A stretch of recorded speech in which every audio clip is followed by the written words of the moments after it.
नमस्कार दोस्तों, आज हम जानेंगे आषाढ़ी एकादशी की सुंदर कथा के बारे में। बहुत समय पहले की बात है। भगवान विष्णु के परम भक्त राजा मानधाता के राज्य में चारों ओर सुख शांति थी। प्रजा खुश थी, खेत लहला रहे थे और सभी लोग धर्म के मार्ग पर चलते थे। लेकिन एक वर्ष ऐसा आया जब वर्षा बिल्कुल नहीं हुई। नदियाँ सूख गई, तालाब खाली हो गए, खेत बंजर हो गए और लोगों के सामने भोजन का संकट खड़ा हो गया। राजा मानधाता अपनी प्रजा का दुख देखकर बहुत व्याकुल हुए।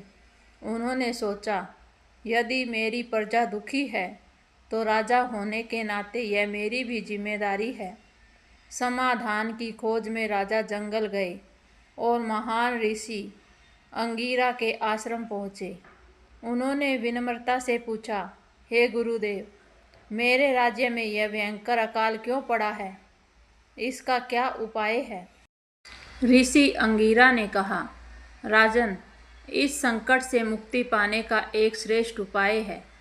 आषाढ़ शुक्ल पक्ष की एकादशी, जिसे देवशयनी या आषाढ़ी एकादशी कहा जाता है, उस दिन पूरे राज्य के साथ भगवान विष्णु का व्रत, पूजा और भजन कीर्तन करो। भगवान अवश्य प्रसन्न होंगे। राजा ने पूरे राज्य में ये संदेश फैलवा दिया। एकादशी के दिन सभी लोगों ने श्रद्धा से उपवास रखा, भगवान विष्णु का पूजन किया, ओम नमो भगवते वासुदेवाय मंत्र का जाप किया और रात भर भजन कीर्तन किया। भगवान विष्णु अपने भक्तों की सच्ची भक्ति से प्रसन्न हुए। अगले ही दिन आकाश में घने बादल छा गए और मूसलाधार वर्षा होने लगी। सूखी धरती फिर से हरी भरी हो गई। नदियाँ और तालाब भर गए। खेतों में नई फसल लहलाने लगी और पूरे राज्य में खुशियाँ लौट आई। इसी दिन से आषाढ़ी एकादशी का महत्व और भी बढ़ गया। मान्यता है कि इस दिन भगवान विष्णु 4 महीने के योग निद्रा शयन में चले जाते हैं। इस अवधि को चतुर्मास कहा जाता है।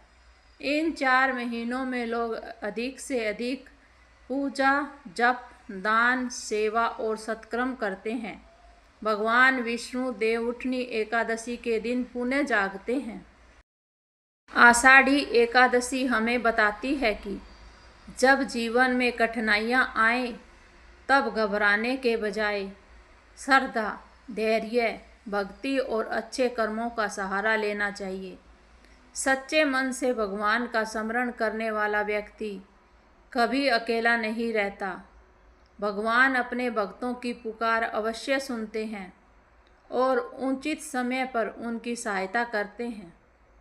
आषाढ़ी एकादशी केवल एक व्रत नहीं, बल्कि श्रद्धा, संयम, सेवा और भगवान विष्णु पर अटूट विश्वास का पावन पर्व है।